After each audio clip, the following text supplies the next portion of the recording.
Yes, sir.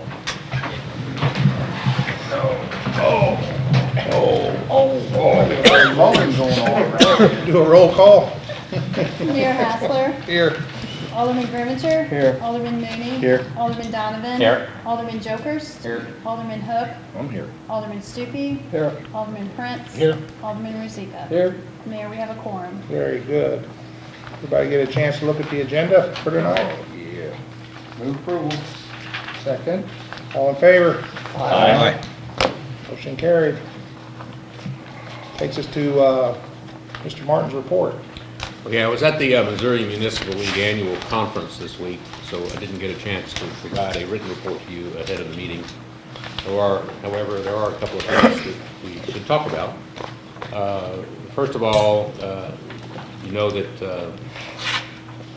FEMA was reviewing our damages from last April's flooding, and we received a payment today of $3,028, Wow. which is just over the minimum threshold for them. Because it was, but anyway, we got paid. The levy district is having a bit more of a debate with them over their damages, and many feel that the natural disasters that have occurred in the last 30 days are going to suck all the resources out of FEMA and the Corps of Engineers and everybody else. So getting FEMA to do something for a smaller community with smaller issues is going to be difficult.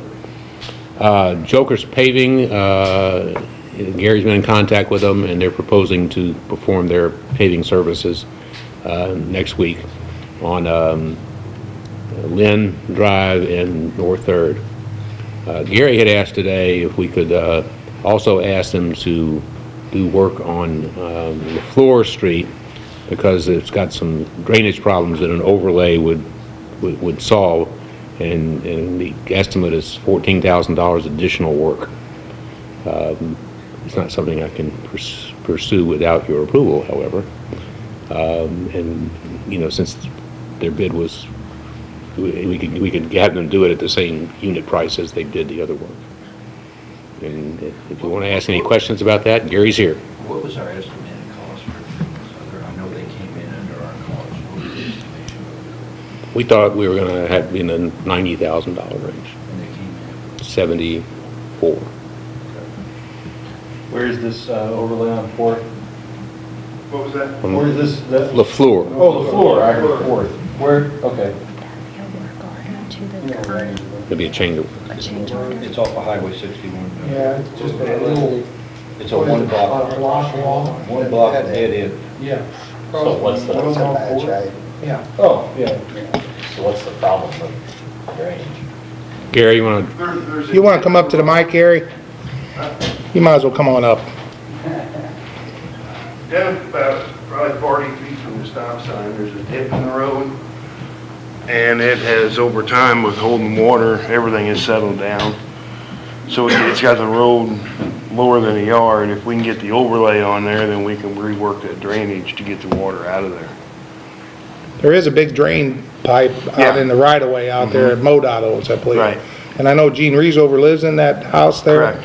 Because she had talked to me before about okaying work to get that water off of that road and out of her driveway, because it comes in the lower end of her property and ponds. My question is, what about the water? Is that going to dam water on the other side, or does it go the other way? It goes the other way. Okay, all right.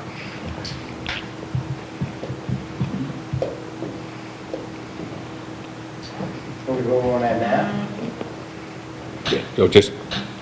Okay. I have to get a change order to you for your approval with the next meeting. I don't have one prepared. Oh, I This see. just came up today, Yeah.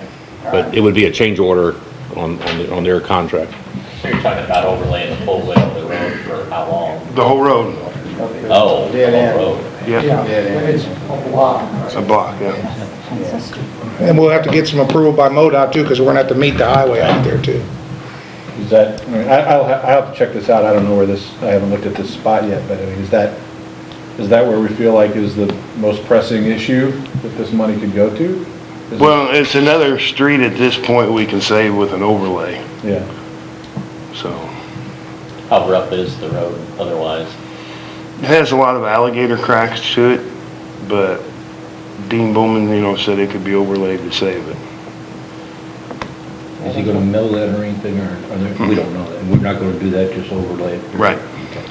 They'll do what's called wedge and level. They'll Right. take out the high spots and fill in low spots. But that's just part of the overlay process. Right.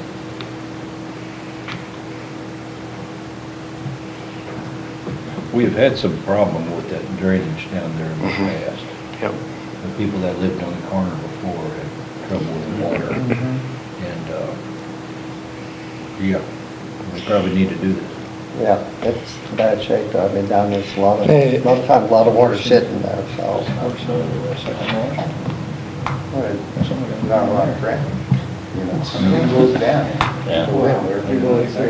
But that's, if we do that street now, that's something we don't have to worry about for Right. 15 And if it years. helps, if it helps, Yeah. everything else. Yeah, oh, yeah. I suppose we can just gotta get to it, that whole Yeah. thing. You'd have to, an overlay somewhere. What do you think, Joe? Of that street? I pass it every day, it's pretty bad when it's Yeah. a lot of rain. And we have a lot of work to do, so. Okay. Hearing no specific objection, we'll talk to Joe Hurst about a change order. Okay, good. Thank you, Gary. Right. The final item I want to talk about is, we talked about the railroad being in town, our last meeting. They've been backing down. But the issue we were talking about was how to get them to maintain their right-of-way, in particular, how to keep the vegetated growth cut down. Mark has reviewed our ordinance, and I'm going to let him talk about his proposed change. Talk loud.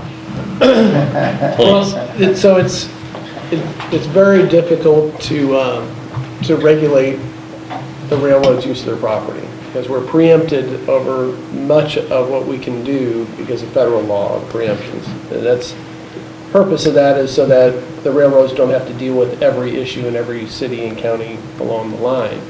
However, I've been doing some additional research, not only for this city, but for another one of my clients, and we still have certain inherent police powers that we can enforce against the railroad. They may fight us tooth and nail because they do have an exemption for regulations that would impact their ability to deliver service on the rail lines. It's my belief that we can pursue nuisance prosecutions or nuisance lawsuit against them, assuming that the grass has gotten bad enough that we want to do that and we can do that, is if they're another landowner. They may claim that we're preempted. It may end up in litigation, so it kind of depends on how serious the city would be with regard to how far you want to push it. But it would certainly give us a tool. I don't know how bad the grass situation is in the right-of-way, but right now the ordinance with regard to grass says if you have grass in your lot over 7 inches, it's presumed to be a nuisance, and we can go in there and cut it and put a lien against your property if you refuse to cut it yourself. Can I stop you there? Yes. But unlike a residential yard, would we be constrained from entering the right-of-way for the purpose of cutting grass? Well, that's my concern is the way our ordinance is written, it describes a lot. Instead of just property or land or premises. And so if we're really going to do something about these issues, I would suggest that we make a simple amendment to the current ordinance. I haven't drafted anything. We just exchanged emails this week. But a simple change so that it's more of a broad definition with regard to property as opposed to a lot. Well, what I'm concerned with is if we try to enforce this, the railroad's going to say, well, this is not a lot in the city. This is a right-of-way. This is a railroad passage. It's not a lot as like a commercial or residential lot within the city. So I don't want to be worried about that, the enforceability of the ordinance if we're going to start going down that path. And my thought would be that we'd make a simple change to the ordinance, which wouldn't affect any other prosecutions or any other issues. It'd just be a little bit broader definition. And then once we have that in place, then we can start using that in strongly worded letters to the railroad saying, clean it up or we're going to enforce this, and they don't really want to be in litigation with us any more than we want to be in litigation with them, and they have a cost-benefit analysis. So anyway, I don't know if you want to have any questions on that, or, yes? Does that hold true, does that hold true the same thing? I don't know if you up to speed at all on the drainage issue that we have up there, and we've been trying to get something done for years. Is that? Martin and I had talked about that. In fact, when I first got hired on, he gave me a tour of the city, and we went down, and I think that's the drain that goes underneath two railroad tracks. Huh? So whose drain is it? Is it the city's drain? Do we have an easement? Do we know whose responsibility that is? It goes under both the Union Pacific and the Burlington Northern right-of-way, and it goes under City Street. So the portion of it that goes under their right-of-way, other than a prescriptive easement, I don't know that there's any documentation that drainage was allowed. It probably was, I don't know, who knows. Now the actual blockage is under the Burlington Northern track. And Burlington Northern is cooperative or not cooperative? UP is cooperating. Okay. Burlington, but they're saying, we'll do whatever we can, but we got up there and looked at it, and the blockage is under Burlington Northern. When you get them to the table, give us a call. Okay. That's a complex situation with some moving parts. But I think we have some power to, I mean, we can, in very limited circumstances, you can condemn a path over a railroad as long as you're not interfering with their use of the rail line. And so it doesn't sound like we need to do a condemnation because we already have some sort of drain. Yeah, it says the pipe failed, and in order to preserve the track, they filled it first with the slurry and then with concrete. Oh, they did? Yeah. Oh. So it'd be, the first question is, whose drain is it? And if we have some legal right to use the drain, if it's our drain or if it's... Yeah, I just don't know that I can come up with a document. How long, does anybody have an idea how long the drain's been there? Has it been forever? Okay. So the answer is, I don't know. But there may be some opportunity to, like, again, some strongly worded letters. That's kind of a different subject than the grass issue. Is that in the city limits for sure? Okay. Well, I don't know. You know, the city limits follows basically the road. Right. So that's a good question. That's an important question. Yeah, I get it. Because if it's not in the city, we're not going to be able to do anything about it. I guess another way to maybe look at it, and maybe we were at one time, was can they, if they shut that road down because of the flooding, are they restricting the use of the ferry, and the ferry being a public roadway? I guess that certainly is out of our jurisdiction, but is there any kind of laws that says they can't inhibit the ferry being access to the ferry, because it's it's a... Missouri Department of Transportation. Well, I'm not sure I understand the scenario. So do they own the access to the ferry? No. So how would they shut down the access to the ferry? Because you can't, because of the flooding, it closes the road down because of the flooding, because the drain's clogged up. The road gets all muddy and gets closed because of the flooding, and so the ferry can't run. People can't access the ferry. We're not sure if... That's a whole different... Yeah, is the ferry within the city limits? That's a different issue. And the ferry's that's not operated by the city, it's operated by a different entity. Port Authority. Yeah, so that's a question for the Port Authority's attorney, quite frankly. So the changes you're wanting to make regarding the wording of our ordinances to cover that, would that also cover or allow us to go after state right-of-ways too, and making them maintain their state right-of-ways? Well, no, because there's sovereign immunity dealing with the state. And in the order of things, we are a political subdivision of the state, and we're not going to be able to force the state of Missouri to do anything on those lines. the railroad is a private company, and they're very much like any other private company, except for they have this federal preemption with regard to the rail lines.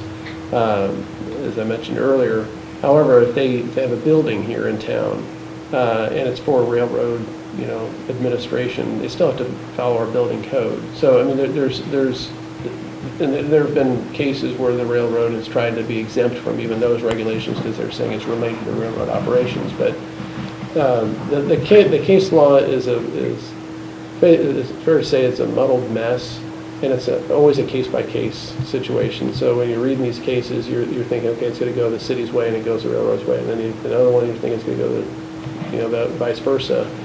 So I'm not saying I have a guarantee, silver bullet, this is gonna get something done. But right now, I'm not even comfortable pushing it at all with the railroad until we amend the ordinance so that it's clear that it would apply to a right-of-way. Because right now, if I were their attorney, I'd say, you can't force us to do anything. You don't have an ordinance that requires us to do anything, because this is talking about lots, and this is not a lot. This is a right-of-way through town. So that's what I'm proposing first, and then we can, take the next logical step, which is to send them a nasty letter from me and say, you guys got to clean this up within so many days, or we're going to cite you as a corporation, and we're going to go out there and cut on it. We're going to put a lien on your real estate somewhere, and we don't want to. I would assume we don't want to do that and be all confrontational. But if they get a letter from an attorney, from the city attorney, with a copy of the ordinance saying they've got to maintain it, then the ball's in their court, and how much they want to push it and have the expense of fighting us off when they just send a crew down there and cut the grass or spray it, the Roundup or whatever chemical they want just to kill the weeds. I don't know if they have to get a crew to, I don't know how. They generally just come through with a defoliant and spray it, which is not There's not most ideal. desirable way of taking care of the problem. Right. Sometimes they cut it. Well, it sounds like the easy changing change, ordinance is an yeah. easy Right. step to make. Yeah. So I'll We'll do that. in that direction. put something together real quick for the next meeting. Due to an ongoing dispute that we have with them, I'm not sure any movement on our part right now would help us. We met with them again today. We had their counsel from Omaha, public relations person from Kansas, and two of their people out of St. Louis. One of them is the guy that you've talked to.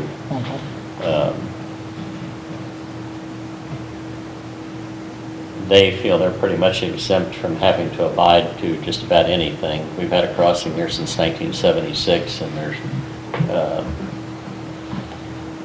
probably not going to put it back, either temporary or otherwise, but I guess that's for the council's decision. But there's a big underlying thing going on with Mississippi Lime there and stuff that I can't talk about, but it is a big deal to us. We can't get trucks into a building we bought for strictly warehouse space. So I'm sure probably at this time, unless we feel we need to now, but that's just my opinion. Well, we're kind of at the end of the growing season, so I don't know if we have any imminent issues Right. with them. We can make the change and then have it in our toolbox when we need it Right. next spring. Right.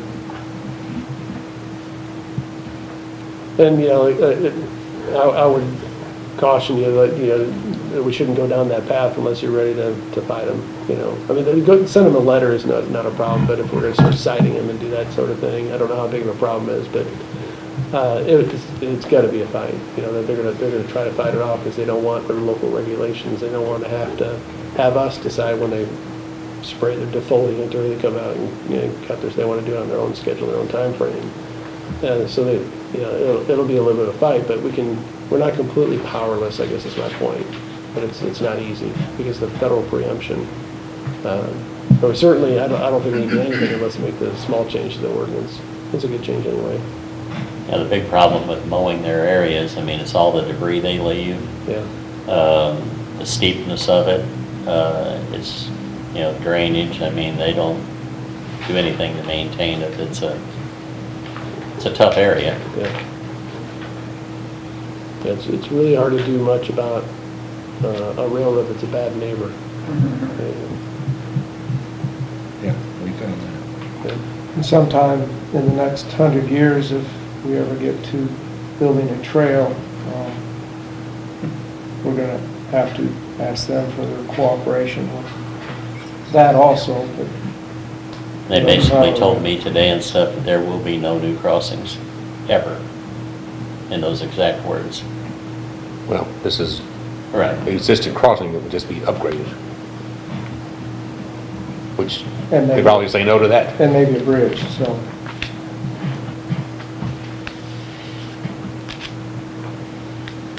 Thanks.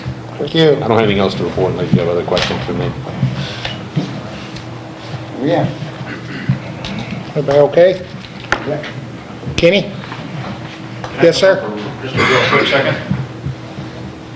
I forgot to ask for personal appearances, but I've Oh. been promising for the last couple of meetings to have our new officer come and introduce himself. This is Zach Durham, and he's on duty today, so I was just trying to get him back out so he can finish up. So we're happy to have him. He passed all of his post exams, and he's fully certified now, and has been out working for the last few weeks as an officer, and we're happy to have him. So if you guys have any questions for him, I'm sure he'd be overly excited to answer them. So. Welcome, Zach. Welcome aboard, brother. Thank you. Go back to work. Thank you. This non-production stuff.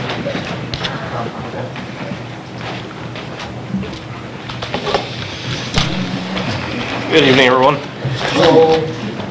Would like to amend my operation report. I did forget one thing. In the month of August, we also participated in an EMS assist where there was a cardiac arrest and a person's heart had stopped, and that person was revived. So that's 3 times this year we've been on cardiac arrest calls, and we've helped with a clinical save, 2 of which I'm glad to say are still alive to this day. I'd also like to recognize our firefighter of the month, Jeff Gurley, been with us for 17 years. And if you saw my write-up in there, commend my firefighter, Bo Caldwell, who went over and above and did the stair climb and got recognition at state level. So it's good for our fire department. It's also good for the city because he's wearing his St. John Fire gear when he did it. So.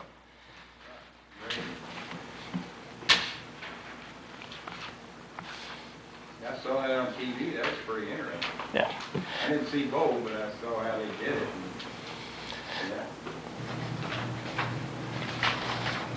And, Would entertain any questions.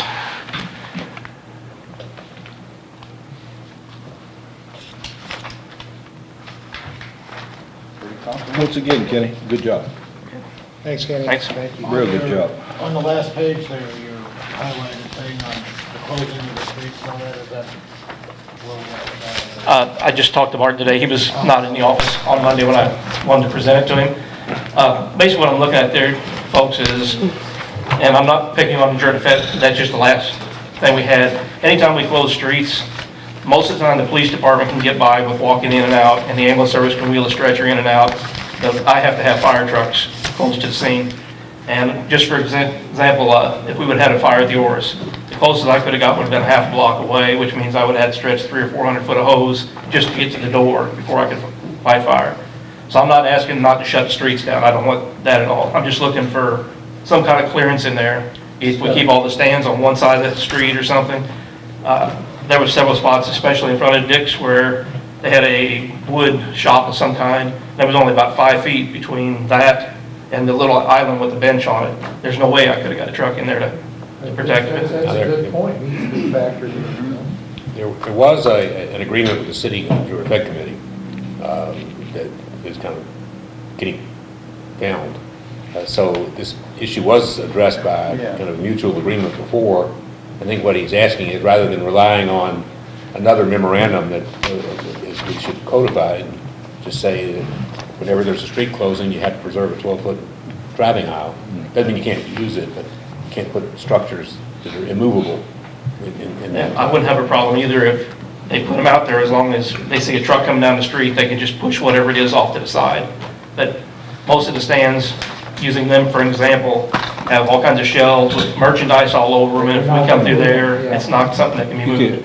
And that would delay response and delay fire attack. You can't wait for somebody to push stuff out of your way. No. That's, it's just. I would prefer not to be that way, but if we have to give a little bit, that's something that I would consider.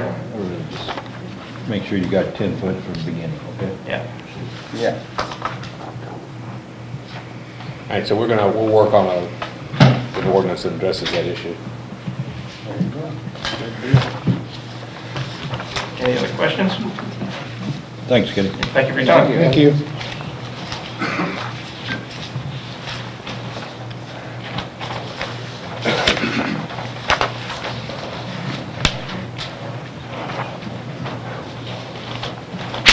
We want to talk about the fire truck and other business, man.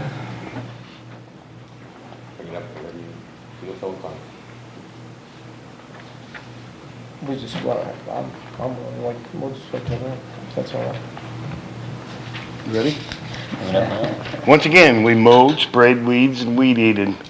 Luckily now it has slowed down. We can get other stuff done. We did clean up from Jurafet. We had a lot of preparation for the eclipse downtown and on Progress Parkway in the past month.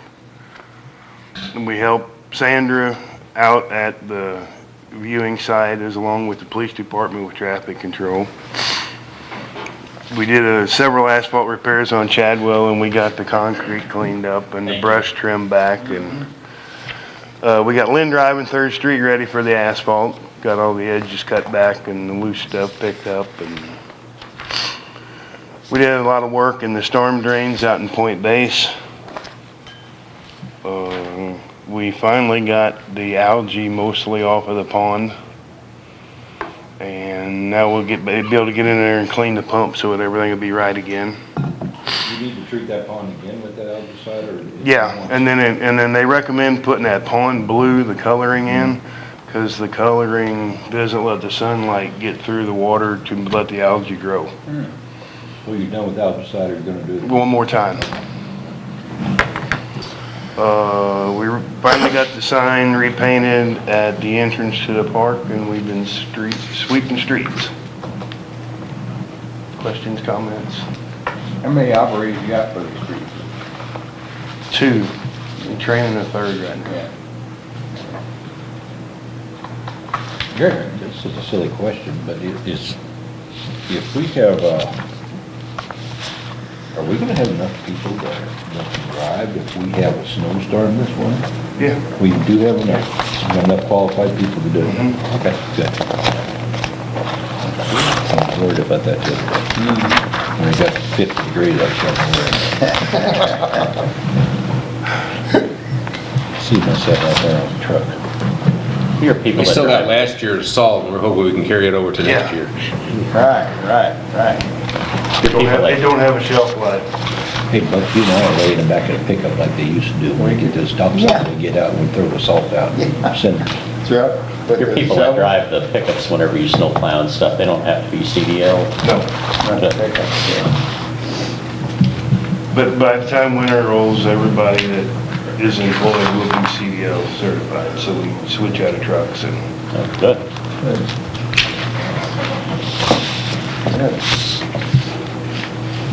Anything else? Good job, Gary. Thank you, Gary.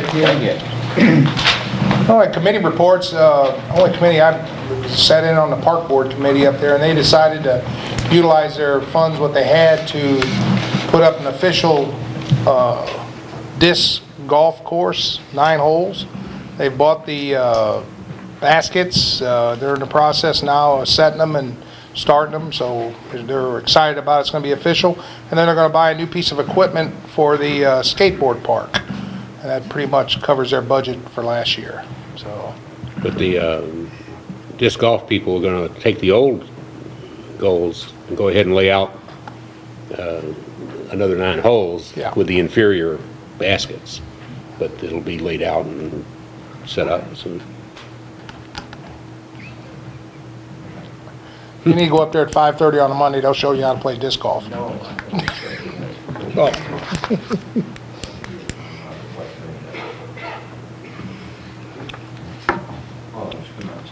Go ahead. Let's see, nothing wrong with disc golf, I think that's great. Just, I think we might have 2 or 3 minute conversation, Mark and I, is about getting some native grasses going up there. And getting some areas where we didn't have to mow, where people aren't using them, you know, saying we're spending a lot of money and a lot of manpower mowing these areas continually. And just started native grass area, I know That was brought up at one of the board meetings I was up there with. Okay. They're talking about it. I don't know, Gary, you got anything on that? Yeah, it's in the plans. Jerry's got, one of the guys from Conservation Department is supposed to be coming up to help us with some ideal locations of what would be best in some places. And Steve had sent me a map today with the disc golf thing, areas that would benefit them to do that with their golf games. See, that was my concern. I didn't want to bring that up if they wanted to go ahead and put this golf in, but. No, everybody's working together on that. Good, great.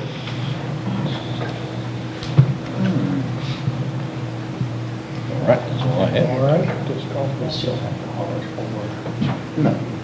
Okay. Got public comments? Bob? Bob Browning, 498 Merchant.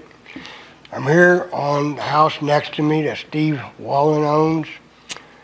It's been at least 3-4 months ago that Carla was out there and seen the problem and said that he'd get 20 days to rectify the drain problem. He has not.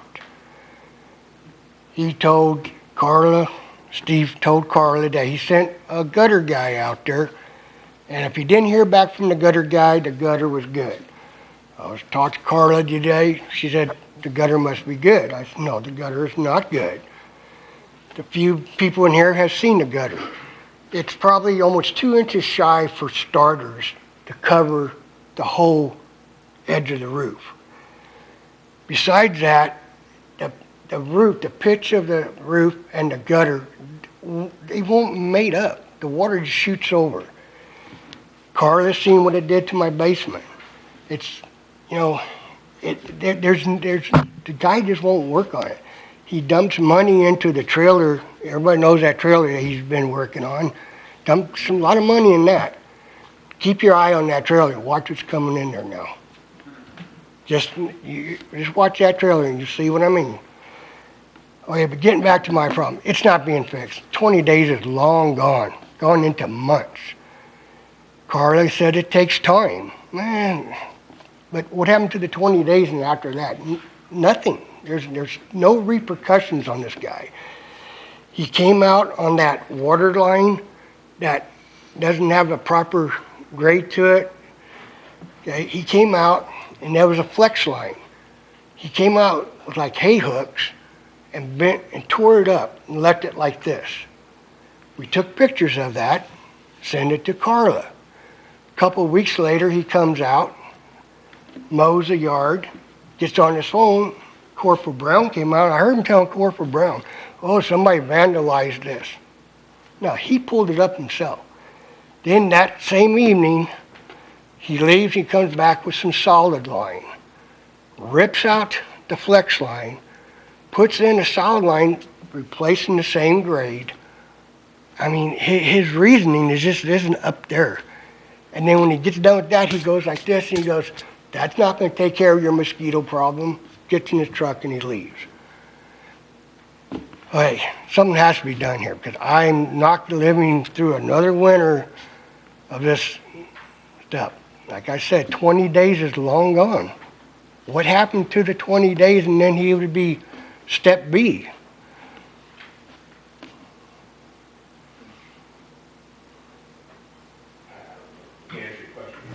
But the step B would be to give them a citation and have them come before the municipal court. Right, and that's not happened. Like I said, I was in there talking to Carla just a couple of days ago, and she goes, well, these things take time, and you know, the gutter's supposedly good, and well, there's a few of us in this room that knows the gutter is not good. And it's just, man, it's just, something needs to be stepped up, because I mean, I've done everything I could. Everybody knows I've done everything I could. Is there a violation of city ordinance going on? Because that's kind of where our power ends. And unless there's an ordinance on the book that says that what's going on can't happen, then, Basically, it gets between the property owners. right, then it Simple would, man. it would have to be an issue where you would have to sue him, take him to court. But there's a city ordinance or a building code ordinance that says you gotta have proper functioning gutters. These are not proper functioning gutters. Well, that's the question. If that is, if there is does Bob, would he be in charge of that? Does the inspector? Well, the inspector would make, advise Carla, she's the one who would. Okay, and then. Write up and have the police serve him with a citation. Well, best thing to do is have Bob go look at it right Well, now. Right? Yeah. I mean, I'm starting to get the feeling like, So if a gutter company says, it looks good to us, you're not gonna, that won't make you happy. what? It hadn't happened yet, but it's a I know, possibility. but there's a few people here that visually looked at those gutters, that's sitting in this room. I tell you, anybody that can look at that gutter and sees the roof is, pitch line is here, and the gutter's here, the water runs over that. Okay? I don't care if there's 10 experts that say, oh, that works fine. I say, look at the damage in my dang basement. Do you have the capacity to take photos or videos of when it's raining of that Carla's happening? got videos and photos of the rain coming over. Okay. Yes, sir. Well, I think would be a. Yes, sir. Carla's got them. And those are not proper functioning gutters. And there's an ordinance here that says you got to have proper gutters on your house. Yeah, I think you're right. It's in the property maintenance. Yeah, exactly. And that's up to the city to enforce it, not me. I can't enforce your city laws. That's up to you guys. That's all I'm asking is please enforce them.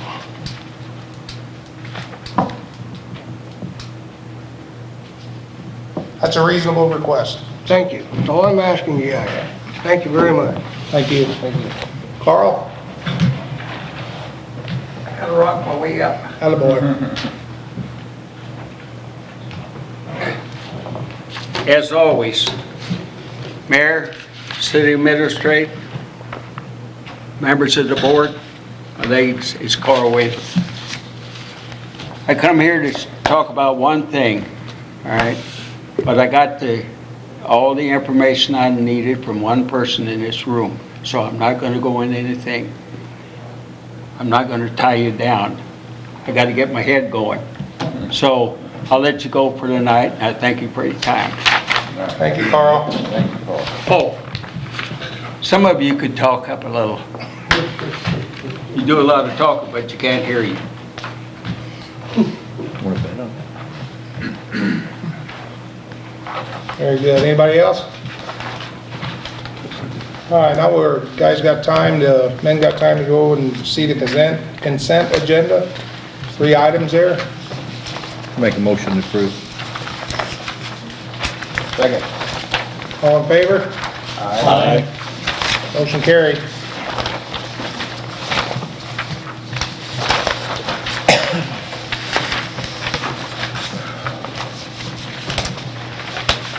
Takes us to old business. We got a lot of it. So I don't, but just 4 of them. I've always heard there's no business like old business. All right, this is bill number 4164, an ordinance of the City of St. Genevieve, Missouri, amending Chapter 210-offenses, Article 11, offenses concerning minors, Section 210.600, parental responsibility of the St. Genevieve Municipal Code as set forth below. Okay, we have the person here from school. She doesn't say anything. Okay. They're all, I think everybody's in agreement. Okay, Everybody's in good. agreement with this. I talked to Christie about it. Motion approved. Second. So we'll need a roll call vote. Alderman Grimminger? Yes. Alderman Mooney? Yes. Alderman Donovan? Yes. Alderman Jokers? Yes. Alderman Hook? Yes. Alderman Stupi? Yes. Alderman Prince? Yes. Alderman Rozika? Yes. 8 yes, 0 no's. Bill number 4164 now becomes ordinance 4110. Thank you. Bill number 4178, an ordinance approving a budget amendment to the City of St. Genevieve fiscal year 2017, budget relating to the sewer fund, number 031. The next several amendments are the year-end budget amendments we do just to kind of move the numbers so that our budget corresponds with the decisions that we made through the years. And this is one of those, so through the years. Move approval. Second. Have a roll call vote? Alderman Rozika? Yes. Alderman Prince? Yes. Alderman Stupi? Yes. Alderman Hook? Yeah. Alderman Jokers? Yes. Alderman Donovan? Yes. Alderman Mooney? Yes. Alderman Gurmager? Yes. 8 yes, 0 no's. Bill number 4178 now becomes ordinance 4111. Thank you. Bill number 4179, an ordinance approving a budget amendment to the City of St. Genevieve fiscal year 2017 budget relating to the water fund, number 030. Motion to approve? Second? Need a roll call vote? Alderman Jokers? Yes. Alderman Donovan? Yes. Alderman Hook? Yes. Alderman Stupi? Yes. Alderman Mooney? Yes. Alderman Gurmager? Yes. Alderman Prince? Yes. Alderman Rozika? Yes. 8 yes, 0 no's. Bill number 4179 now becomes ordinance 4112. Thank you. Bill number 4180, an ordinance of the City of St. Genevieve, Missouri, amending Chapter 405, zoning regulations, Article 3, districts and district regulations, Section 405.050.A1.D, group homes as set forth below. Move approval. Second. Need a roll call vote? Alderman Rozika? Yes. Alderman Gurmager? Yes. Alderman Prince? Yes. Alderman Mooney? Yes. Alderman Jokers? Yes. Alderman Donovan? Yes. Alderman Stupi? Yes. Alderman Hook? Yes. 8 yes, 0 no's. Bill number 4180 now becomes ordinance 4113. That takes care of our old business. It takes us to new business. This will be first reading of Bill number 4182, an ordinance approving the purchase of a 6-inch vacuum-assisted self-priming diesel trash pump from United Rentals in the amount not to exceed $14,771.82 for the sewer department. I have a question. Yes, sir. I guess we moved from a new pump to a used pump. We did.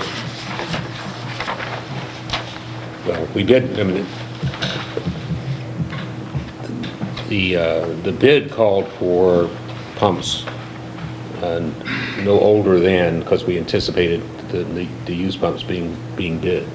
But our original discussion had to do with a new pump that I was advised would be insufficient to lightweight to meet our needs. So we asked for bids on the larger, more substantial but used pumps to keep it in the dollar range.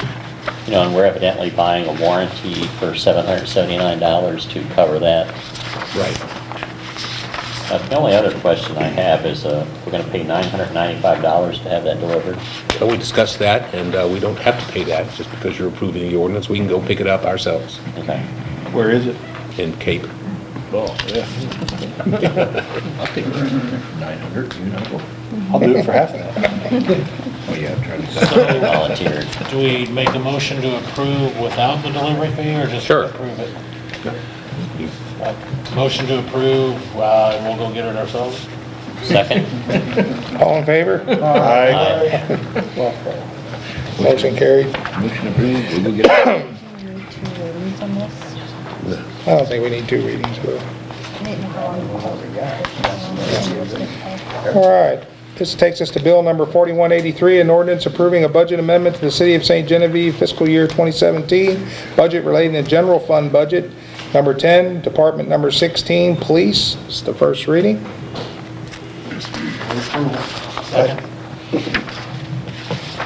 Again, it's just All in favor? Aye. Bill number 4184, an ordinance approving a budget amendment to the City of St. Did I read? Yeah. This is a St. Genevieve fiscal year 2017 budget relating to the band fund, budget number 25. First reading. Motion to approve. Second? All in favor?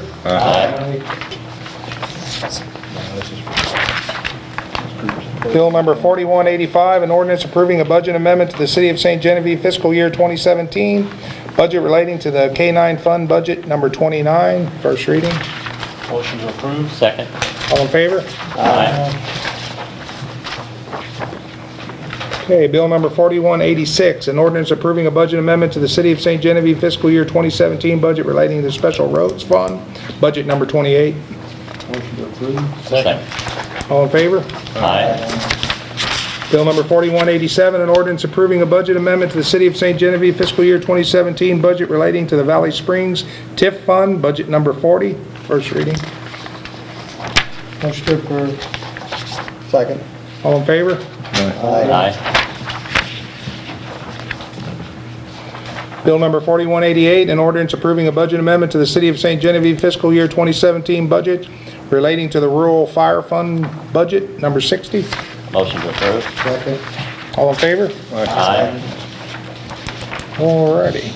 Bill number 4189, an ordinance approving a budget amendment to the City of St. Genevieve fiscal year 2017 budget relating to the Federal Levy Fund, budget number 45, and the Capital Improvement Fund number 70. Second. All in favor? Aye. And then bill number 4190, an ordinance approving the budget for the City of St. Genevieve fiscal year 2018. Okay. Move approval. Wait a minute. Wait a minute. Well, you can get it first and second, then have discussion. Okay, go ahead. Have the first and second. Who did the, you got the first, who Yeah. got the second? Didn't hear one. Nobody's done I it. said, wait a minute. Oh, But don't wait. Go ahead and say it. That's the proper process. I'll second the motion. Okay, so after our final budget hearing, Sue sat down and added and subtracted and applied what we decided to do. And here's kind of how it all came out. We had $20,000 more in I call it the emergency sum, but the carryover from what we had budgeted this year. So we came into this 2018 budget with $20,000 more than we had figured. Applying that, adding up the things that we changed, we ended up spending $40,000 more than our projected revenues. So we're drawing down our cash reserves by that $40,000. If we have as good a year next year as we had this year, it'll all equal out at the end. The things the discretionary things that we did was $11,000 for the skid steer loader on a lease payment. It was the addition of the policeman with benefits accounts for $40,451 a year.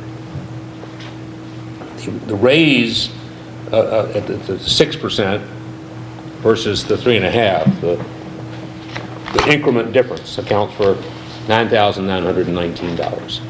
So basically, the skid steer loader, the additional raise for the police officers, and the addition of a position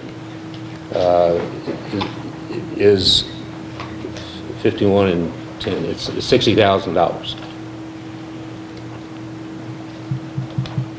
Now, with that knowledge, does everybody understand kind of how that breaks down? You can decide to proceed or do something else. Yes, sir. How does that compare to previous year's budgets? Well, Did we normally spend? No. Oh, do we no, for the last several years, well, let me take that back. When I first got here, we were kind of living off our reserves. And then we turned and started going in the other direction. For the last several years, we've added $10,000, $20,000, $40,000 a year for the past 3 years to our reserve fund. So this is the first year in the last several years that we've budgeted to all our assumptions being correct, to spend more than we project, using our reserves to cover the extra.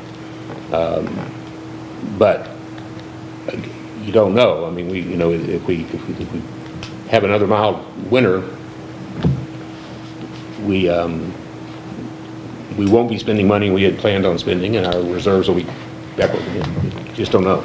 So that's where a lot of our increased expenses come from, is during the winter? That one, yeah, we had one year where it really killed us. I mean, we budget X number of tons of salt a year and X number of dollars to apply. And when you have, 13-inch snow, it's in a, Or we could eat any more salt, and I know we have a big stockpile, but we're gonna get any more. we will place an order. We won't take receipts. I mean, we'll have it available. For the price that it is now, and on delivery later on? Right. Okay. Eventually, we have to take delivery, though. Right, right. Okay. Has the price gone down any? I know it spiked real high. I don't think we bid it this year yet. I got an email from Jeremy, it was right at $80. Yeah, that's about what it was last year. I would've thought it'd come down in price. They And we didn't have, use much last year. we have a lot from last year still. If we have a normal winter, however, we'll use that up and we'll have to buy more. Right. We got enough for plenty of salt shakers. I say normal, what's normal anymore? So the streets we're doing, obviously in the next week is going to all come out of this year's budget. Yes.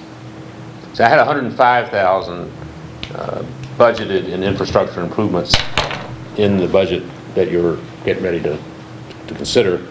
That 14,000 on the Floor Street will reduce that to a $90,000 figure. So we're kind of, because I was using the unspent reserves to carry over for infrastructure next year to match against whatever you're going to use for out of capital improvements. But the 70 and the 14 are coming out of your 110, right? The 70 for a third and That's coming out. 70,000. That's coming out of this year, and I had 105,000 more. But that's already figured in as carryover, and we're still going to do that. We're still going to be. I had that in the, rather than just putting that back into the general fund carryover, I kept it in the infrastructure line item. Okay.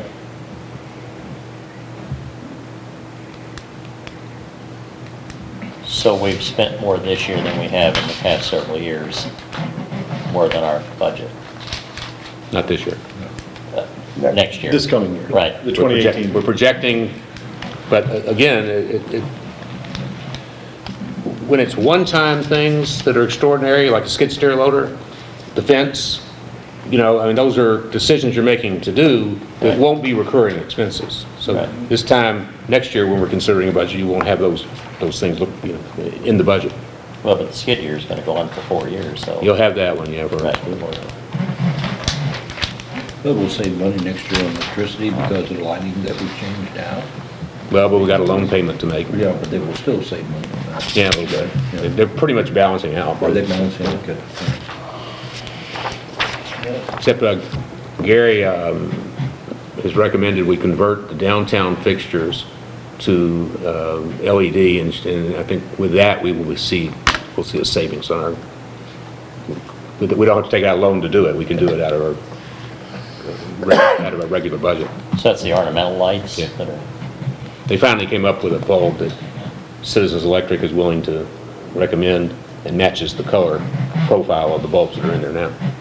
The last street light on Main Street by the flood gauge sign at Gage Park there, by the bridge at the mill, that on the right-hand side of the road is that prototype bulb, LED, that's the amber glow. Okay. It's been in there for a year probably now.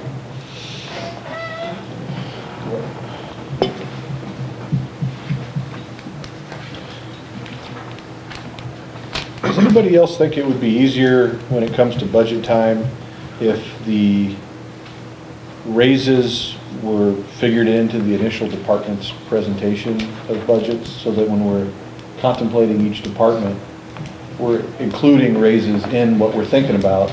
Because to me, it seems like we go through all these departments, and then we're like, okay, we've approved all this, now here's more on top of it. But what we would have to do as a board then is go ahead and approve the raises Yeah. before they sit down and do their budget. Okay, All right? what would stop us from doing that? You can't. Change the time frame. Typically, the idea is you try and figure out how much it's going to cost us to provide a level of goods and services to the citizens. If there's, and we determine what that level is, and whether there is sufficient money then to also give raises. The priority was always figuring out how to provide services first, raises later. You know, my concern with this budget process is, you know, whenever we get in discussion with the different departments, they come up, they present their budget, basically, most of them from last year, but it doesn't seem like we ever really take the time to look at that information. You know, then afterwards we get the increases and stuff. You know, how can we build these into the budget? Well, I guess my main question is, you know, I don't know that we spend enough time critiquing each one of these budgets and stuff and looking at them and saying, these are good expenditures and this is what we need to approve for the following year. It just seems like it's here and we spend a few minutes on them and they're gone. We've done that in the past, okay? And it's very time consuming. I mean, very time consuming. We'd come up a few years ago with a plan to let Martin sit down with the department head and figure out what they need. They, you know, we can't sit here and say, well, you don't need something. You know, they got to present a budget to us. Right. Okay, and then we, you know, if we have to cut something drastically, we can. But I think that we go by, we got some good department heads and we pretty well go by what they need. And I don't think they're being overwhelmed with stuff or overwhelming us with stuff.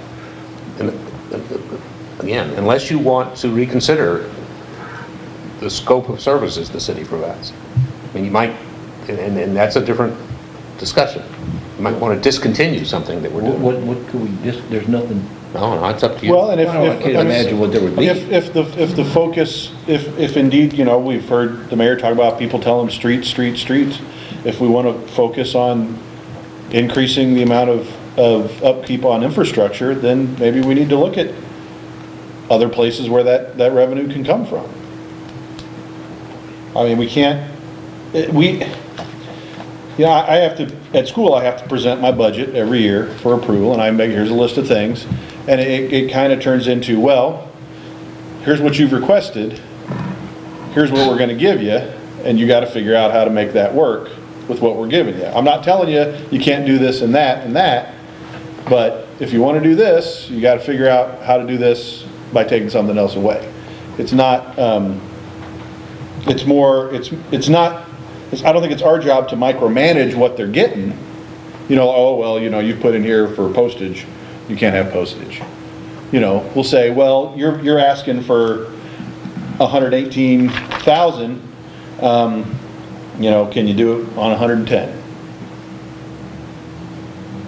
That's the way it works and I'm, you know, I'm far from the corporate world. You're a corporate guy, you would know more about it than me.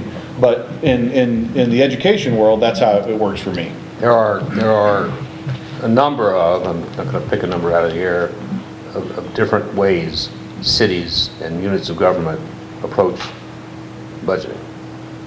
And some of them do what's called zero-based. Every year it's zeroed out, and every year the staff has to come in and build a new budget and justify each line item and do that. There are performance-based budgets. There's again, there's a number of them. Priority-based budgeting. This is probably the most common way because those others require, as Rick has pointed out, a lot of time on the part of the Board of Aldermen sitting in hearings and considering data when deciding how to restructure the budget every year.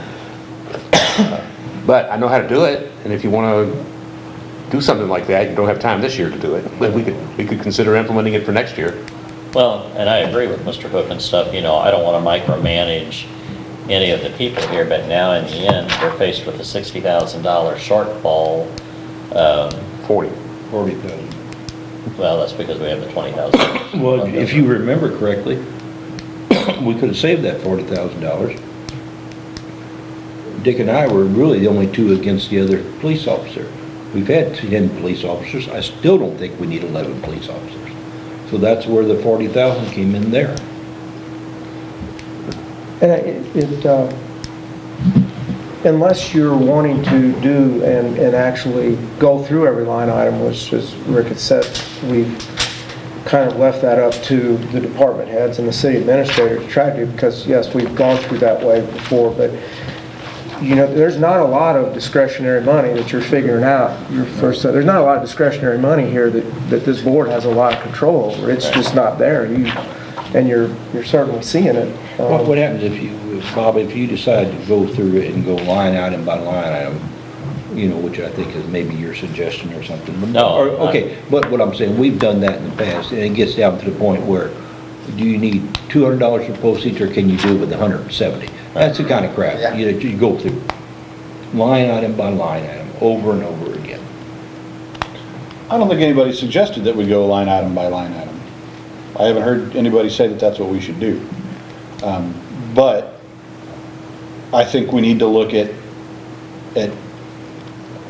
allocating the money differently than it has been traditionally in the past in order to fund the things that the citizens are telling us they want funded, which is street repairs. Taxpayers. So, Yeah, it's the taxpayers' money. so not to be putting words in your mouth, but if you did it, say, in the shape of a pie chart, what the percentages are, you're saying shift some percentages from somewhere else to streets? Yes.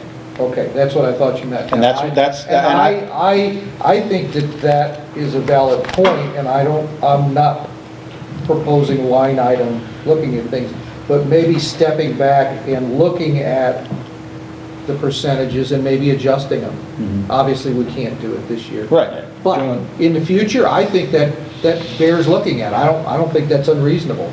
I agree with you. John, with what we pay on our city taxes, on our tax bills, I don't know how we run a city at all. I don't. It is ridiculously cheap what we pay in city taxes to run a city. Now, as far as streets are concerned, that was a problem 35 years ago when I was here. And, you know, it's not going to change. No matter what we do, it's not going to be in the right place. And that's where I disagree with you. No. I think it can change. I think we can change it. Are we going to redo every street in St. Genevieve? At some point, we're going to have to.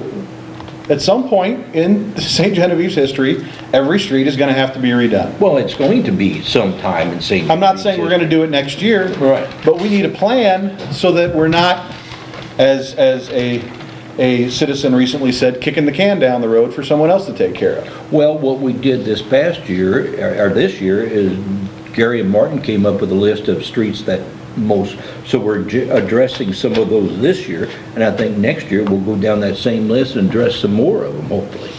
And work toward that. I applaud that. I think that's a good first step.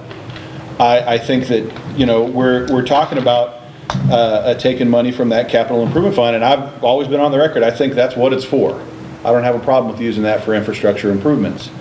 But we're not going to be able to rely on that to catch up with where we need to be. It's a one-time. We need to proactively look ahead as to what we can do to improve the situation instead of reacting to streets that are failing and trying to save streets with and I realize the income is pretty fixed. You know, there's not, you know, hopefully if the national park thing goes through, hopefully that's going to increase some income for us with increased tourism. But I mean, that's just, you know, it's the same as waiting on the Corps of Engineers. I think we can wait for another 100 years and that may not happen. Who knows? I hope it's going to happen quickly, and I hope it's going to help improve revenues so that we can do these infrastructure things that again, that the citizens of St. Genevieve keep telling me is what their concern is. Where did we come up with the funds that we're spending now and stuff to do these couple of street projects and stuff? Where did that money actually come from? Is that a surplus? Is that? It was budgeted, wasn't it? Good. fuel tax revenues for infrastructure improvement and bridge and road tax revenues for infrastructure improvement. So is that something that's And remained, then whatever we have transportation. Trust fund, we got. is that something that's remained fairly consistent through the years? Oh, yeah, it doesn't very much at all. The problem is, what's not been consistent is 35 years ago, when we passed the Transportation Trust Fund, what's $14,000 to do a street right now, you could have done back then for $3,000, okay? Right. And it's not keeping, the tax is not keeping up with what the total cost is now.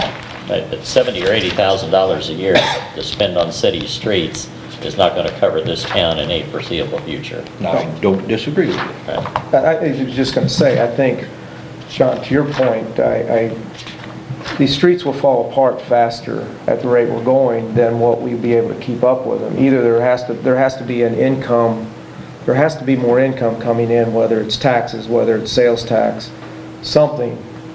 It just Borrowing? borrow it, something, you know, maybe. We can't start cutting departments to fix streets. I don't think that's I don't think the there's answer. enough money there to be able to No, do there it. isn't enough money there. There's not enough money generated by the city. We just, like I said, look at your tax bill.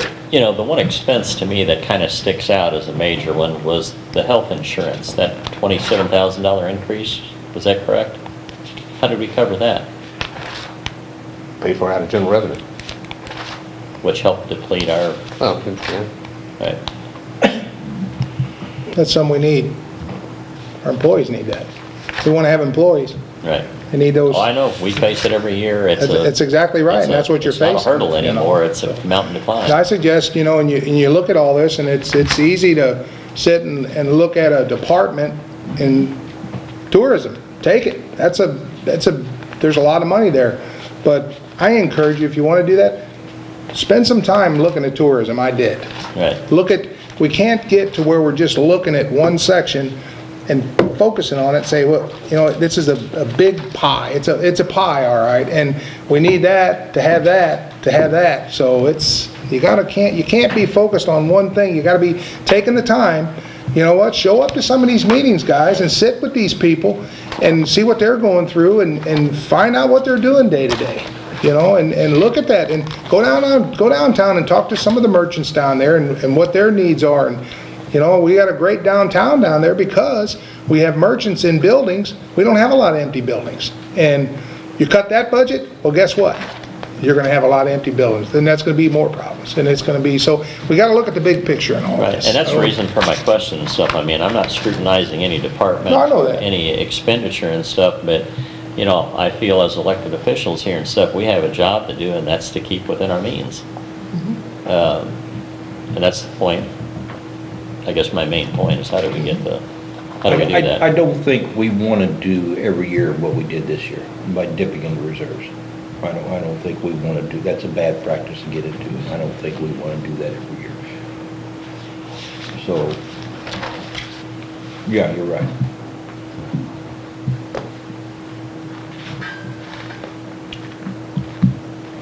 Okay, we had two people make a motion. We had a motion and we had a second. Any more discussion? All in favor? Aye. Any opposed? None opposed. Takes us into other business. Other business.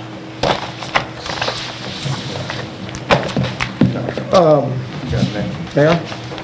You're up. Well, I guess if you all look at the letter and the email that Martin had sent out on the, from the Corps, from Dennis, I really find it hard to believe that that trail is going to cost $2.6 million, but anyway, if you know that and you've got, what, $2.3 million in that account right now, and you take $700 out for the fire truck, it leaves you $1.6 million, which is basically what is left here, which doesn't leave you anything else for any other capital improvements, but. You know, the other consideration is while the Corps is giving us their estimate, and we're proposing to maybe do some of that work with our own funds and get credit for it, I'm with you. I don't think there's any way that the trail's gonna cost that much. If we did it, it wouldn't cost that much. So what do we have to do?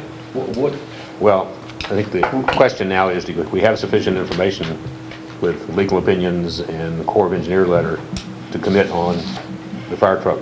And you got Kenny, you know, if you saw in his report that 1st of October, it goes up $15,000. I don't think we want to pass up that opportunity. If we're going to do it, we need to make the commitment before the 1st of October. You know, you hear what, you know, we talked before about what citizens want and what citizens need, and we try to address those things. And I think we as a board have to go with this fire truck right away. You know, it's just a constant worry about something would happen and we didn't have this truck. And before it got to be a kind of a, Well, I agree. As far as the board, when we stopped this issue, we wanted two things. We wanted assurance from our attorney that the capital fund, we could use that money for capital funds. That's what we asked for, and then we were waiting for this to come from the Corps engineers before we spent any of that money. As far as I'm concerned, and I'll go on record, I think I don't even like the idea of putting a trail on top of the levee. I don't think, for a couple of reasons. One of the reasons is getting across the railroad tracks. And I don't think building bridges, I don't think it's going to work. If you just put a trail on the levee and you put a parking lot, you still got people crossing the railroad tracks, and I don't like it. And if the Corps, and I'm the understanding, we don't have to do that. Is that true? We don't have to put a... Yeah, you don't have to do anything. Okay. So, if we're going to spend capital improvements for recreation, I would rather see us put it in our park up there. I would rather see us, we got a trail about this wide up there. I would rather see us take that trail and make it 5 foot wide, spend money there, do it right, and use that for recreation. Put in a decent playground up there and utilize that. If you've ever been to Jefferson Barracks, they've got a 2-point-mile loop there, and they've got exercise equipment where you could be on the side of that. You can make that park a great place for recreation. And as far as seeing a trail on top of the levee, if you get on the levee, it is beautiful, but you can't see nothing but trees and fields. You can't see the river. You can see a deer once in a while, but I'll guarantee you see more deer and fox in the park than you do over there on the other side of that levee. So, and I know that's the talk has been to put it over there, and it really is a great thought, and then one of the talks was to put trails and wooden paths down into that woods. Well, you know what? When the river comes up, it's gone. We can't maintain anything like that. So, what's the other portion of this? The structural stuff. It says non-structure, or That's floodproofing, is what they call it. That's the... Filling the basements with sand. Right, and no way for the water to get out. I mean, that's to me, that seems like that's pretty necessary for... Nobody's going to do it. No. I mean, it's the poor plan at best. I mean, it's just... You mean filling the basements with, whose basement? My basement? Yeah, you had a house that was in the flood hazard area. Okay. Well, I do. I was downtown. Well, not necessarily in the I flood would zone. have had 6 feet of water in my house if that levee had broken last December. That's different. Okay. This is flooding from the creeks. Okay. You lose your basement. You take all of your HVAC and whatever, Washer, dryer, and you move them upstairs, furnace. and then they fill your basement with sand, so you Bring can't the basement floor on, you can't use it anymore. and then Who- it fills who- up with water. And This is all before my time. It's a ridiculous Me plan. too. But that's their proposal, and they're saying that the houses that are potentially going to be affected by the floodwaters on the creeks, that the Corps will do this work, and they spend 75% of the cost. The city spends 25 for everyone who wants it. Wasn't there like 15 homes? Yeah. Has there been a 18. flood of homeowners saying, yeah, we had 4 or 5. fill my basement up with The sand? 4 or 5 that were here kind of left shaking their head like Bob shaking his head. It's like, Yeah, they had a panel of what, 2 van loads of people here, and that was their ridiculous plan. So two things is, number one, I don't know if there's anybody who would take advantage of that. And the second thing is, I'm not sure that the Corps would ever be funded for these activities. That's another thing, yeah. My only concern about it all is whether or not, I mean, I would like to get something like ASAP, if you can make a phone call tomorrow or something like that, verifying that we're not required to complete those other phases. Okay. And if we're not, you know, that's fine with me. I just want to make sure that that base is covered. Because this, I mean, with their projections, granted, nobody's going to take, I don't think anybody's going to flood-proof their house. I really don't. But not with that plan anyways. If we're not required to do this stuff, you know, I'm all for moving forward. But if we have to do this stuff, that's going to put, I mean, I don't want to drain that account. So who decided these projects, the levee trail? Did we decide those, or? The Corps came up with the whole levy plan.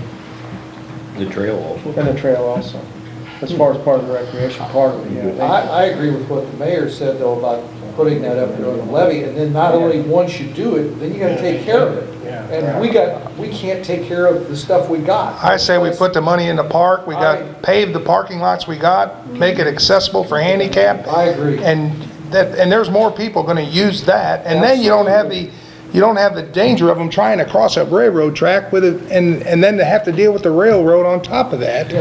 And if we're talking about recreation, and I believe in it, I believe people want that, you know, so. I agree. Does that fall under the capital improvement? That'd be a capital improvement, Yeah. absolutely. Well, the only thing is, you had the whole group, and it's just a change in direction, but you had the whole group as far as working with the Autobahn and trying to develop the grant we got for the bird study and all that. All of that was all tied in to this whole idea. That part of it can still be done. That doesn't mean we have to do the whole. Oh, no, I know, but the whole concept is changing that something. I haven't been down there for a while. How's that wetlands area look? It's horrible. That's what I was just gonna ask. Are they gonna redo those trees that all got washed away and all that? Probably not. That's behind the 2,400 trees that brush they put pile in? area by the airport? They haven't been washed away. They're overgrown, the weeds have grown up. So we have to cut the weeds down. There's not many of them left. I drove down there and I saw them, I mean, where'd they go? A lot of the trees passed away. Well, that might do. Didn't they have to move them once already, or? Well, back to what we had, and They didn't plan it according to the plan. I'm on record saying we were gonna bring that back to the vote, you know, and bring it back to the table. So I'm in favor of bringing that back to the table. Fire truck. The fire truck, yes. Yeah. So I want to go forward with that, and that's been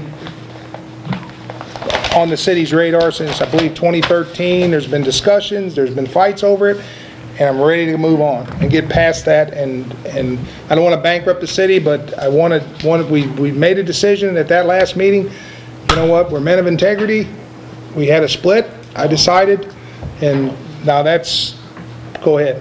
Well, I mean, with that said, what do we need, like a motion? Can we decide anything tonight without it being? Well, the mayor It put was tabled, wasn't it? Well, It was tabled, the final vote was tabled pending receipt of this information. Right. Right, but we had a vote. It was 4-4 and you broke it. I broke it to table it. Yeah. And did we have a first reading of it? Was there a? Well, there would have had to been a first reading in order for it to get tabled. Right, so we'll be, So, but the first reading did not pass because they tabled Okay. it. so, So what do we It's not on need the to do? agenda tonight. It's about the purchase of the fire trucks. Right. Right. That's not on the agenda. so we'll have to, it'll have to be on the agenda for the next meeting. I mean, well, okay, so we can't make Do any they kind of need to- motion on it tonight. Can they vote to bring that off the table and present it the next meeting? Certainly can. You have to have it on the agenda in order to take an item off the table. No, I was just saying you cannot approve the purchase tonight. No, we weren't Right. gonna do that. I just wanted We to. wanna, I make a motion to take it off the table and to consider at our next meeting. By then, you'll have an answer to my concern, right? Yeah. Well, again, then that's fine. At a regular meeting where it was properly noticed. It was tabled. Yes, I don't need additional notice to take it off the table. That just is Right, done, just put it on that's the- done by the people who did it. that is correct, and when they approve the agenda at the beginning of the next meeting, they're basically pulling it off being tabled, and they're gonna discuss it for the next meeting. Okay. And that's really, because tabling is just for the purposes of that meeting. You're just tabling it until you get it back on an agenda. So it's just kind of in abeyance, so if you're gonna put it on an agenda, put it on the agenda, and when you So approve you the don't need a agenda. motion to untable it then? I All don't right. think so. Because you're gonna approve the agenda at the next meeting, just presumably with that on it. Unless you have a fight over whether it's gonna be on the agenda, and sir? I'd still like to see a committee formed to go around to the citizens, the companies, the industry, and see what they're willing to kick in on this. Well, and I think we can, but I think, Talked about that 3 years ago. I know we did talk about it 3 years ago, and we can do that, but we still need to make a move and go forward, and we Oh, still I need to agree. do that. Well, I you know. think based on what we've seen here, I don't have a problem with it anymore. Okay. Now that I see it in writing, Right. I'm fine with it. And that's what we said at that Yeah. last meeting, and, Right. and now we have a little bit of an issue, we don't wanna mess around with it, and where it costs us $15,000 more, let's get this done before So the you have end. to have 2 readings. We'll have to have 2 readings at the next board meeting. As long as this is optional stuff, I don't have a problem with it going forward. Yeah, Well, you I guess- you can still afford it even if you went, you still got Yeah, enough but to did do it with. Drain, I mean, that's. And if we wanted to do anything Are we else, putting any money into that every year? Is that tax still being collected or not? No. Okay. All you're getting is interest, CD interest. When did the tax officially, I thought it went from the 2000. levy tax to a capital improvement tax. Yes, in 2002, no, about 2004, 5, something like Oh, I that. thought it, okay. We're paying off the certificates of participation, which were paid off in 2023. 23. Something like that. So, Can we get Kenny to come up to the microphone again? if we have to.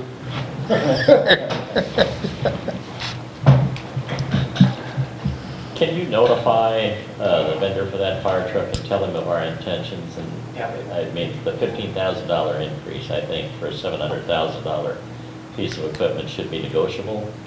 I mean, I would think they'd want to sell that thing. I do too. Rather than lose I a sale. can pretty much guarantee if you guys tell me tonight that we're committed to working this out, I can work him to the point where we can get Sounds like it to me.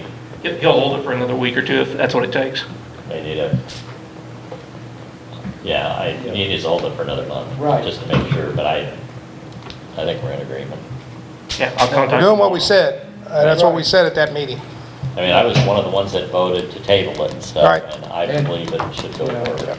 I mean, if we have to, we got special meeting. We can do that, it'll work out. 28th, you can Yeah. still do 2 Yeah. readings. Right. I'll talk to him tomorrow regardless and let him know your intention and try to make sure that we got that locked in. And to Alderman Stupi's point, I agree, and I think it won't help us on this one, but there's no reason we can't do that in the future to help, because we're gonna need more stuff. And there's no reason we can't try to get some support for some of that. I think we need to do it now. Well, yeah, I think it's a great idea. I would be How glad you to. go about it, I don't know. Yeah. But I'll tell you what, I could set up a meeting with Bill Ayers, I know him pretty well, you know, so. I mean, I'd be glad to help, you know. I hope we get some help from the fire department also. I would try to get some guys, Okay. being the fact we're all volunteer and got career, it's hard to do, but we'll Sure. see Yeah, what we do. but I just think it would be a good effort to Okay, you can't, get something. ain't gonna hurt to ask. They keep some of it. Be glad to ask the railroad. Paul, I had one other idea and stuff, when you got to talking about the, instead of this trail on top of the park and stuff, you know, with this pending legislation and stuff for this national parks thing, you know, can we incorporate something to do with that? But we were gonna have to in the. trail between the buildings. With that national park deal, we're just waiting for that to happen. There's things that we probably should have already been doing. We should have been, first of all, we should be seeking and putting in places for RVs to go. That should have already been in Right. place. You know, there's gonna have to be, from all those sites down into downtown, there's gonna have to be a good sidewalk all the way through there, all the way down through there. You know, those are things that it's hard to do, but those are things that they look at, and we need to do it. We're gonna have to do it, whatever. But now we'll be able to get, hopefully, on that back end, we could get some grant money, we'll get some help from them to do Well, that. that was my next question. Right, Surely right. they're gonna chip in to make those Right. things happen. Right. So what area is actually the national parks looking at? I mean, it's just a couple acres. St. Mary Road there. St. Mary, yeah. Big Kind of- fields. Yeah, across, near the entrance to the Marina Road there. Right.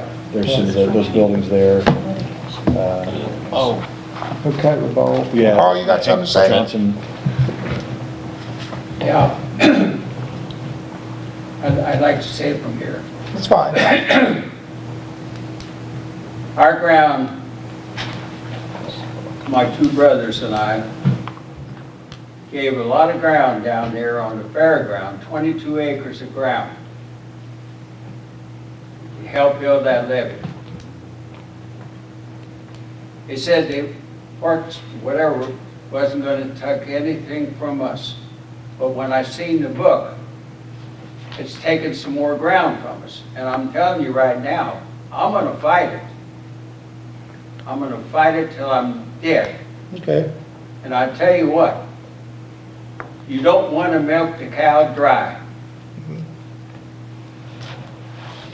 Thank you very much. oh, I forgot what I was gonna say now. Oh, just in talking of that, I should have mentioned this earlier with the committee reports. Planning and zoning met this past week, and there's a pretty good plan. I guess it'll be brought before us. That'll be our next meeting, I believe. Okay, I thought it was gonna be tonight, but, for the Brooks House, they got some good ideas going on with that, so. It's gonna be neat. Was that reported in the paper? It's in the, Something, I think it is, I don't know. they reported on the planning and zoning meeting Was it in there? in the paper about the intended use. So that's gonna be pretty neat. It's a two-story, just past the green tree. Is there any other business? We need to go, have a motion to go into closed session for a contract, No, whatever, litigation, contract, real estate. real estate. I'll make a motion, we go into closed session. I'll second it. All in favor? Aye.